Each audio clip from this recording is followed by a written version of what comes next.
पिछले 20 रोज से मेरी हमशीराओं, मेरे भतीजों, मेरे भाइयों और हत्ता 30 साल पहले मरी हुई मेरी मां के घर पे पुलिस मुसलसल छापे मारी है और मेरी वालदा के घर को भी तोड़ फोड़ दिया है। मैं मुल्क में नहीं था, इसके बावजूद मैंने 9 मई के वाक़े की मजम्मत की और मैं पाक फौज को अजीम समझता हूं और पाक फौज को पाकिस्तान का मुहाफ़िज़ समझता हूं, लेकिन मैं बुज़दिल नहीं हूं। मैं दोस्ती और दुश्मनी कब्र की दीवार तक निभाऊंगा। 3 आदमियों को एंगेज किया गया है मुझे खत्म करने के लिए। मैं कौम को बताना चाहता हूं कि मैं अपने दिफा का हक रखता हूं और मैंने पाकिस्तान की हकीकी हुकूमत के जिम्मेदारान को लिख दिया है कि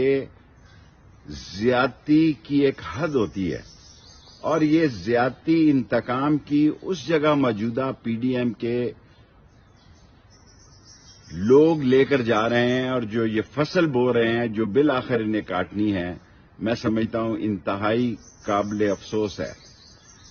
और मैं सिर्फ एक ट्वीट दे रहा हूं, मैं पिछले 20 दिन से किसी चैनल पर भी नहीं गया और अगर मेरे ट्विटर से आप इतने खौफजदा हैं तो जब तक मैं गिरफ्तार नहीं होता ये ट्विटर जारी रहेगा। और मैं सारी कौम को बताना चाहता हूं जो लोग पार्टी छोड़कर जा रहे हैं उनकी मजबूरी हो सकती है,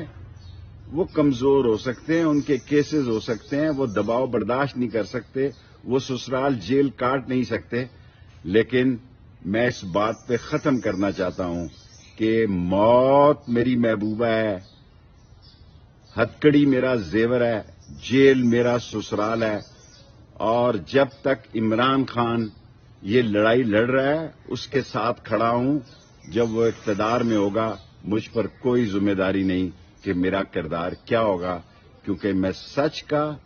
हक का और काला काला रसूल अल्लाह का झंडा बुलंद रखूंगा, बेशक मेरी जान चली जाए।